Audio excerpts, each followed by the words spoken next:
ಆತ್ಮೀಯ ಸಾಧಕರೇ, ನಿಮ್ಮೆಲ್ಲರಿಗೂ ಸ್ವಾಗತ.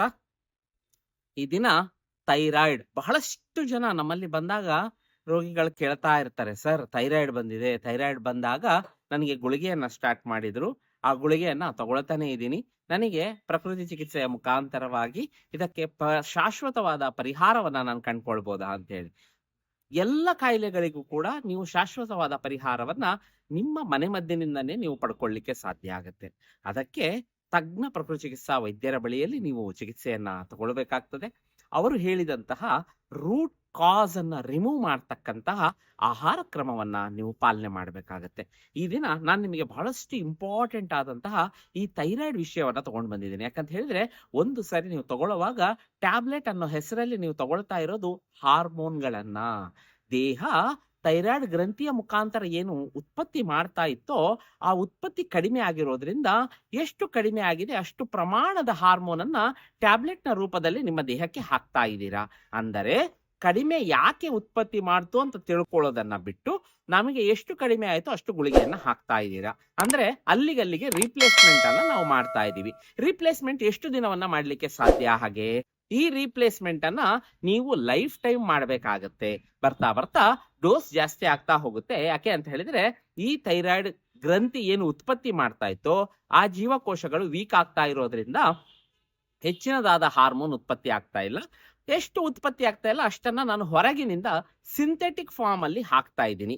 ಹಾಗಾಗಿ ಈ ವಿಷಯವನ್ನ ನಿಮ್ಗೆಲ್ಲರಿಗೂ ತಿಳಿಸ್ಲಿಕ್ಕೆ ಈ ದಿನ ಈ ವಿಡಿಯೋವನ್ನ ಮಾಡ್ತಾ ಇದ್ದೀವಿ. ನಿಮ್ಗೆಲ್ಲರಿಗೂ ಕೂಡ official yoga and nature cure ಚಾನಲ್ಗೆ ಆದರದ ಸ್ವಾಗತ. ನಾನು ನಿಮ್ಮ ಡಾಕ್ಟರ್ ಗಂಗಾಧರ್ ವರ್ಮಾ. ಥೈರಾಯ್ಡ್ನ ಬಗ್ಗೆ ನೀವೆಲ್ಲರೂ ತಿಳ್ಕೊಳ್ಳೇಬೇಕು. ಕಾರಣ ಏನು ಅಂತ ಹೇಳಿದ್ರೆ, 40 ವರ್ಷ ದಾಟಿದ ಪ್ರತಿಯೊಬ್ಬರೂ ಕೂಡ ಈ ದಿನದಲ್ಲಿ ಥೈರಾಯ್ಡ್ನ ಗುಳಿಗೆಗಳನ್ನ ತಗೊಳ್ಳೋ ಮಟ್ಟಿಗೆ ಬಂದಿದೆ. ಹೆಚ್ಚಾಗಿ ಹೆಣ್ಣು ಮಕ್ಕಳಿಗೆ ಕಾಡ್ತಾ ಇರ್ತಕ್ಕಂತಹ ತೊಂದರೆ ಇದು. ಯಾಕೆ ಬರ್ತಾ ಇದೆ ಅನ್ನೋದನ್ನೇ ನಾವು ಐಡೆಂಟಿಫೈ ಮಾಡದೆ ಬಂದಿರುವುದನ್ನ ಟೆಸ್ಟ್ ಮಾಡ್ತೇವೆ. ಆ ಟೆಸ್ಟ್ ಅಲ್ಲಿ ಎಷ್ಟು ಕಡಿಮೆ ಆಗಿದೆ ಅಥವಾ ಎಷ್ಟು ಜಾಸ್ತಿ ಆಗಿದೆ ನೋಡ್ಕೊಂಡು ಅದಕ್ಕೆ ತಕ್ಕನಾದಂತಹ ಗುಳಿಗೆಗಳನ್ನ ನಾವು ತಗೊಳ್ತಕ್ಕಂಥ ಕೆಲಸವನ್ನ ಮಾಡ್ತಾ ಇದ್ದೇವೆ. ಈ ದಿನ ಹಾಗೆ ಅಲ್ದಂಗೆ ಯಾಕೆ ಬರುತ್ತೆ, ಯಾವ ಕಾರಣದಿಂದ ಬರುತ್ತೆ, ಏನನ್ನ ತಗೊಂಡ್ರೆ ಇದು ಕಂಪ್ಲೀಟ್ ಆಗಿ ಸರಿಯಾಗುತ್ತೆ ಅನ್ನೋದನ್ನ ನಾನು ಈ ವಿಡಿಯೋದಲ್ಲಿ ನಿಮಗೆ ಸಂಪೂರ್ಣವಾಗಿ ತಿಳಿಸ್ಕೊಡ್ತಾ ಇದ್ದೀನಿ. ಈ ವಿಡಿಯೋವನ್ನ ತಪ್ಪದೆ ಪೂರ್ಣವಾಗಿ ನೋಡ್ರಿ ಅಂತ ಹೇಳ್ತಾ ಈ ದಿನ ಥೈರಾಯ್ಡ್ಗೆ ಬಂದ್ಬಿಡೋಣ. ಥೈರಾಯ್ಡ್ ಹಾರ್ಮೋನ್ಗಳು ನೀವೆಲ್ಲ ಅನ್ಕೊಳ್ಳೋದು TSH ಮಾತ್ರ. ನಾರ್ಮಲ್ ಆಗಿ TRH ಅಂತಕ್ಕಂಥದ್ದು ಹೈಪೋಥಾಲಮಸ್, ಮೆದುಳಿನ ಹೈಪೋಥಾಲಮಸ್ ಇಂದ ಉತ್ಪತ್ತಿ ಆಗ್ತದೆ. ಇದು ನಮ್ಮ ಪಿಟ್ಯೂಟರಿ ಗ್ರಂಥಿ ಏನಿದೆ ಆ ಗ್ರಂಥಿಯನ್ನ ಸ್ಟಿಮ್ಯುಲೇಟ್ ಮಾಡ್ತದೆ. ಅಲ್ಲಿಂದ ಉತ್ಪತ್ತಿ ಆಗ್ತಕ್ಕಂಥದ್ದು TSH. ನೀವೆಲ್ಲ ಬ್ಲಡ್ ಟೆಸ್ಟ್ ಗಳಲ್ಲಿ ಸಾಮಾನ್ಯವಾಗಿ ನೋಡಿರ್ತೀರಾ TSH ಅನ್ನ, ಥೈರಾಯ್ಡ್ ಸ್ಟಿಮ್ಯುಲೇಟಿಂಗ್ ಹಾರ್ಮೋನ್. ಈ ಹಾರ್ಮೋನ್ ಏನ್ ಮಾಡುತ್ತೆ, ಇದು ನನ್ನ ಥೈರಾಯ್ಡ್ ಗ್ರಂಥಿಯ ಮೇಲೆ ಪ್ರಭಾವವನ್ನು ಬೀರಿ T3 ಮತ್ತು T4 ಅನ್ನ ಉತ್ಪತ್ತಿ ಮಾಡುತ್ತೆ. T4 ಉತ್ಪತ್ತಿ ಆಗೋದೇ ಥೈರಾಯ್ಡ್ ಗ್ರಂಥಿಯಲ್ಲಿ. ಈ T4 ಹೆಚ್ಚಿನ ಮಟ್ಟದಲ್ಲಿ ಅಂದ್ರೆ 80% ಅಷ್ಟು T4 ಆಕ್ಟಿವ್ T3 ಆಗಿ ಕನ್ವರ್ಟ್ ಆಗ್ತಕ್ಕಂಥದ್ದು ನಿಮ್ಮ ದೇಹದ ಜೀವಕೋಶಗಳಲ್ಲಿ. ಇದು ಸ್ವಲ್ಪ ಕಾಂಪ್ಲಿಕೇಟ್ ಅನ್ಸಿದ್ರು ವೆರಿ ಇಂಪಾರ್ಟೆಂಟ್ಲಿ ನಮಗೆ ಗೊತ್ತಿರಲೇಬೇಕು. TRH ಹೈಪೋಥಾಲಮಸ್ ಇಂದ ಉತ್ಪತ್ತಿಯಾಗಿ ನಮ್ಮ ಪಿಟ್ಯುಟರಿ ಗ್ರಂಥಿಯನ್ನ ಸ್ಟಿಮ್ಯುಲೇಟ್ ಮಾಡುತ್ತೆ. ಅದು TSH ಅನ್ನ ಉತ್ಪತ್ತಿ ಮಾಡುತ್ತೆ. ಈ TSH ಥೈರಾಯ್ಡ್ ಗ್ರಂಥಿಯನ್ನು ಸ್ಟಿಮ್ಯುಲೇಟ್ ಮಾಡುತ್ತೆ. T4 ಅನ್ನ ಉತ್ಪತ್ತಿ ಮಾಡುತ್ತೆ. ಈ T4 ದೇಹದ ಜೀವಕೋಶಗಳಿಗೆ ಹೋದಾಗ ಅದು ಆಕ್ಟಿವ್ T3 ಆಗಿ ಕನ್ವರ್ಟ್ ಆಗುತ್ತೆ. ಇದು ದೇಹದ ಎಲ್ಲ ಮೆಟಬಾಲಿಕ್ ಆಕ್ಟಿವಿಟಿ, ನನ್ನ ದೇಹ ಮಾಡಬೇಕಾದ ಎಲ್ಲ ಮೆಟಬಾಲಿಕ್ ಆಕ್ಟಿವಿಟಿಗಳನ್ನ ಗವರ್ನ್ ಮಾಡತಕ್ಕಂತಹ ಕೆಲಸ ಈ T3 ಮಾಡುತ್ತೆ. ನಾನು ಕುತ್ಕೊಂಡಿದ್ದೀನಿ, ನಿಂತ್ಕೊಂಡಿದ್ದೀನಿ, ಪ್ರತಿದಕ್ಕೂ ಶಕ್ತಿ ಬೇಕು. ಈ ಶಕ್ತಿಯನ್ನ ಕೊಡ್ತಕ್ಕಂಥದನ್ನ ನಾವು ಮೆಟಬಾಲಿಸಮ್ ಅಂತ ಕರಿತೀವಿ.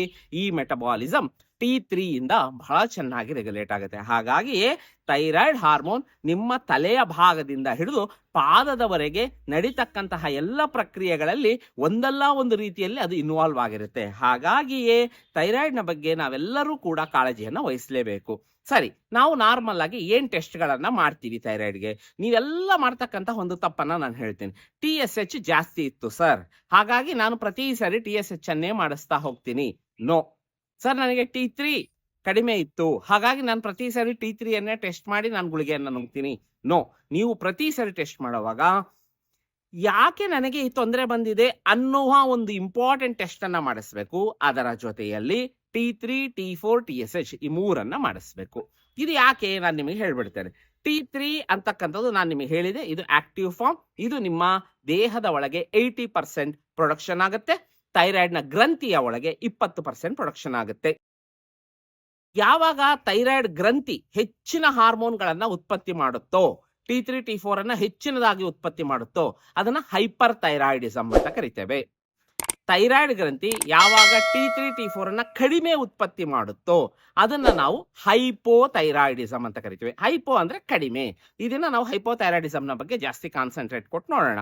T3 T4 ಕಡಿಮೆ ಪ್ರಮಾಣದಲ್ಲಿ ಉತ್ಪತ್ತಿ ಆದರೆ ಅದನ್ನ ಹೈಪೋಥೈರಾಯ್ಡಿಸಮ್ ಅಂತ ಕರಿತೇವೆ. ಬಹಳಷ್ಟು ಜನ ನಿಮ್ಮ ಬ್ಲಡ್ ಟೆಸ್ಟ್ ಗಳಲ್ಲಿ ನೋಡಿರ್ತೀರಿ, ಸರ್ T3 T4 ನಾರ್ಮಲ್ ಇದೆ, TSH ಮಾತ್ರ ಜಾಸ್ತಿ ಇದೆ ಅಂತ ಹೇಳಿ. TSH ನ ಕೆಲಸ ಏನು ಅಂತ ಹೇಳಿದ್ರೆ, ಆ TSH ಥೈರಾಯ್ಡ್ ನ ಮೇಲೆ ಸ್ಟಿಮ್ಯುಲೇಟ್ ಮಾಡಿ T3 ಅನ್ನ T4 ಅನ್ನ ನಾರ್ಮಲ್ ಲೆವೆಲ್ಗೆ ತರ್ತಕ್ಕಂತಹ ಕೆಲಸವನ್ನ ಮಾಡ್ತಾ ಇರುತ್ತೆ. ಹಾಗಾಗಿ TSH ಅಧಿಕವಾಗಿದ್ದರೆ ಅದನ್ನು ಕೂಡ ಹೈಪೋಥೈರಾಯ್ಡಿಸಮ್ ಅಂತ ಕರೀತೇವೆ. ಈ ಹೈಪೋಥೈರಾಯ್ಡಿಸಮ್ ಯಾಕೆ ಬಂತು ಅನ್ನೋದು ಕೂಡ ಬಹಳ ಇಂಪಾರ್ಟೆಂಟ್. ನನ್ನ ಥೈರಾಯ್ಡ್ ಗ್ರಂಥಿಗಳು ಏನು ಉತ್ಪತ್ತಿ ಮಾಡಬೇಕಾಗಿತ್ತು T3 T4 ಅನ್ನ, ಆ ಜೀವಕೋಶಗಳಿಗೆ ತೊಂದರೆ ಆಗಿದೆ. ಹಾಗಾಗಿ ಅದು T3 T4 ಲೆವೆಲ್ ಅನ್ನ ಕಡಿಮೆ ಮಾಡಿದೆ.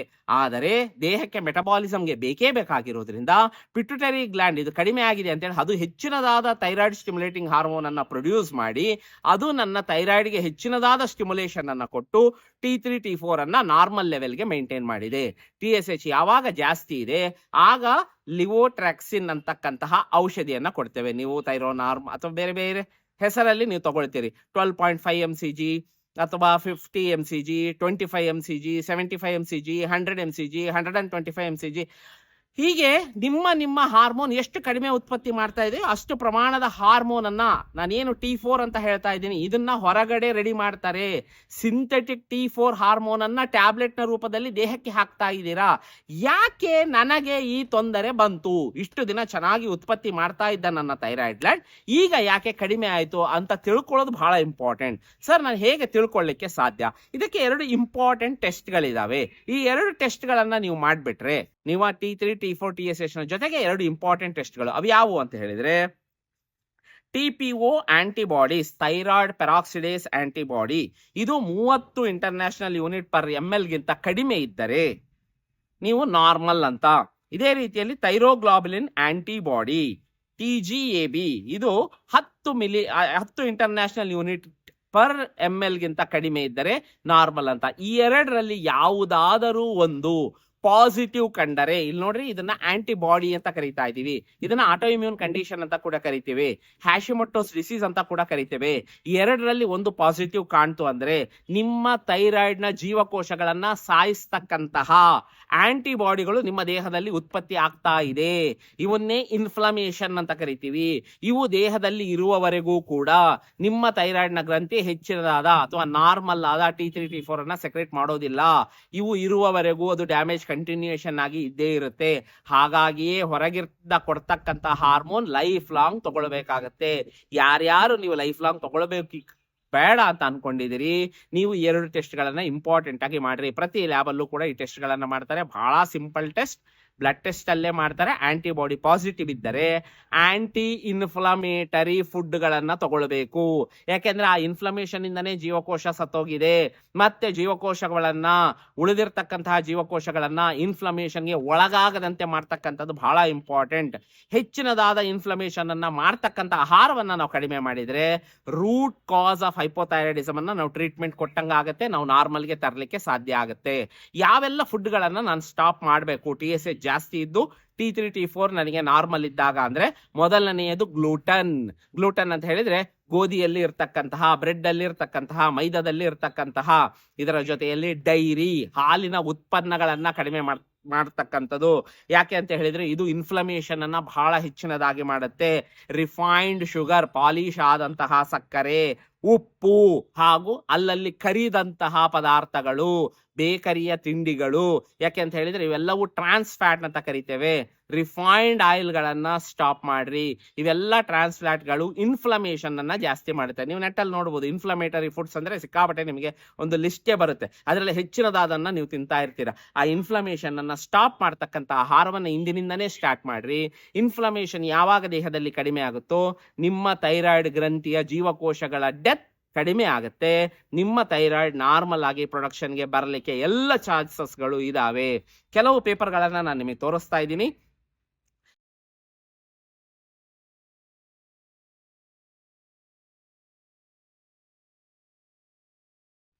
ಯಾವೆಲ್ಲ ಫುಡ್ಗಳು ಆಂಟಿ ಇನ್ಫ್ಲಮೇಟರಿ, ಬ್ರೆಜಿಲ್ ನಟ್ಸ್ ಇರ್ಬೋದು, ಸನ್ಫ್ಲವರ್ ಸೀಡ್ಸ್ ಅಂದ್ರೆ ಸೂರ್ಯಕಾಂತಿ ಬೀಜಗಳಿರ್ಬೋದು, ಚಿಯಾ ಬೀಜಗಳಿರ್ಬೋದು, ಹಣ್ಣುಗಳಲ್ಲಿ ಮುಖ್ಯವಾಗಿ ಬೆರೀಸ್, ನಮ್ಮ ನೇರಳೆಯ ಹಣ್ಣಿರ್ಬೋದು, ಎಲ್ಲ ರೀತಿಯ ತರಕಾರಿಗಳು, ಹೆಚ್ಚಿನ ತರಕಾರಿಗಳು ಇನ್ಫ್ಲಮೇಷನ್ ಅನ್ನ ಕಡಿಮೆ ಮಾಡ್ತವೆ. ಅದೇ ರೀತಿಯಲ್ಲಿ ಬಾದಾಮಿ, ವಾಲ್ನಟ್ಗಳು, ಮುಖ್ಯವಾಗಿ ಕೋಕೋನಟ್ ಆಯಿಲ್. ನಾನು ನಿಮಗೆ ಒಂದೇ ಒಂದು ಇಂಪಾರ್ಟೆಂಟ್ ಆದಂತಹ ಒಂದು ಆಂಟಿ ಇನ್ಫ್ಲಮೇಟರಿ ಜ್ಯೂಸ್ ಅನ್ನ ಹೇಳ್ತೇನೆ. ಇದನ್ನ ಪ್ರತಿದಿನ ತಗೊಳ್ತಾ ಬನ್ರಿ. ಪೈನಾಪಲ್ ಮತ್ತು ಜಿಂಜರ್ ಜ್ಯೂಸ್. ಒಂದು 2ರಿಂದ 3 ಸ್ಲೈಸ್ ಅಷ್ಟು ಪೈನಾಪಲ್ ಅನ್ನ, ಒಂದು ಸಣ್ಣ ಪೀಸ್ ಅಷ್ಟು ಜಿಂಜರ್ ಅನ್ನ ಅಂದ್ರೆ ನಮ್ಮ ಶುಂಠಿಯನ್ನ ಮಿಕ್ಸಿಗೆ ಹಾಕಿ ನೀರಾಕಿ ಚೆನ್ನಾಗಿ ಗ್ರೈಂಡ್ ಮಾಡಿ ಬೆಳಗ್ಗೆ ಖಾಲಿ ಹೊಟ್ಟೆಯಲ್ಲಿ ಬೆಳಗ್ಗೆ ಎದ್ದ ತಕ್ಷಣ ನೀರನ್ನ ಕುಡಿದು ಒಂದು ಅರ್ಧ ಗಂಟೆ 1 ಗಂಟೆಯ ನಂತರದಲ್ಲಿ 1 ಗ್ಲಾಸ್ ಅಷ್ಟು ಈ ಆಂಟಿ ಇನ್ಫ್ಲಮೇಟರಿ ಜ್ಯೂಸ್ ಅನ್ನ ತಗೊಳ್ರಿ. ನಿಮ್ಮ ಆಹಾರದಲ್ಲಿ ಹೆಚ್ಚಿನದಾದ ಹಣ್ಣು ತರಕಾರಿಗಳನ್ನ ಆಡ್ ಮಾಡ್ರಿ. ಆಯಿಲ್, ಸಾಲ್ಟ್, ಶುಗರ್ ಅನ್ನ ಕಡಿಮೆ ಮಾಡಿ ನೋಡ್ರಿ. 3 ತಿಂಗಳ ಒಳಗಾಗಿ ನಿಮ್ಮ ಇನ್ಫ್ಲಮೇಷನ್ ಬಹಳ ಚೆನ್ನಾಗಿ ಕಂಟ್ರೋಲ್ಗೆ ಬರುತ್ತೆ. ಇದು ನಿಮ್ಮ ಹೈಪೋಥೈರಾಯ್ಡಿಸಮ್ ಅನ್ನ ಬಹಳ ಚೆನ್ನಾಗಿ ಕಂಟ್ರೋಲ್ಗೆ ತರುತ್ತೆ.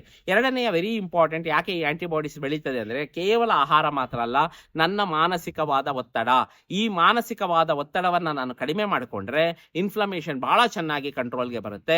ಇನ್ಫ್ಲಮೇಷನ್ ಕಂಟ್ರೋಲ್ಗೆ ಬಂದ ತಕ್ಷಣ ಥೈರಾಯ್ಡ್ ಬಹಳ ಚೆನ್ನಾಗಿ ನಾರ್ಮಲ್ಗೆ ಬರುತ್ತೆ. ನಮ್ಮಲ್ಲಿ ಬಹಳಷ್ಟು ಜನ ರೋಗಿಗಳು 10 ದಿನಕ್ಕೆ ಪ್ರಕೃತಿ ಚಿಕಿತ್ಸಾ ಕೇಂದ್ರಗಳಲ್ಲಿ ಚಿಕಿತ್ಸೆಗಳನ್ನ ತಗೊಳ್ತಾರೆ, ಪ್ರಕೃತಿ ಚಿಕಿತ್ಸಾ ಕ್ಲಿನಿಕ್ಗಳಲ್ಲಿ ಚಿಕಿತ್ಸೆಯನ್ನು ತಗೊಳ್ತಾರೆ.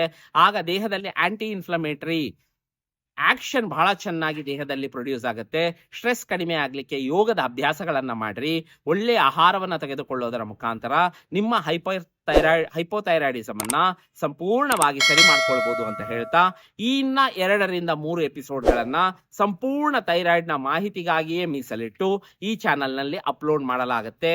ಈ ಚಾನಲ್ ಅನ್ನ ಸಬ್ಸ್ಕ್ರೈಬ್ ಮಾಡ್ಕೊಳ್ರಿ. ಥೈರಾಯ್ಡ್ ನ ಪೂರ್ತಿ ಮಾಹಿತಿಯನ್ನ ತಿಳ್ಕೊಳ್ರಿ. ಪೂರ್ಣವಾದ ಮಾಹಿತಿಯನ್ನ ತಿಳ್ಕೊಂಡು ಥೈರಾಯ್ಡ್ ಮುಕ್ತರಾಗ್ರಿ. ನಿಮ್ಮ ಟ್ಯಾಬ್ಲೆಟ್ ಅನ್ನ ಸಡನ್ ಆಗಿ ಬಿಡೋದು ಬೇಡ. ಥೈರಾಯ್ಡ್ ಕಡಿಮೆ ಆದಂಗೆ ನಿಮ್ಮ ವೈದ್ಯರು ಅದನ್ನ ಕಡಿಮೆ ಮಾಡ್ತಾರೆ ಅಂತ ಹೇಳ್ತಾ ಈ ದಿನದ ಈ ಎಪಿಸೋಡ್ ಅನ್ನ ಮುಗಿಸ್ತಾ ಇದ್ದೀನಿ. ಧನ್ಯವಾದಗಳು.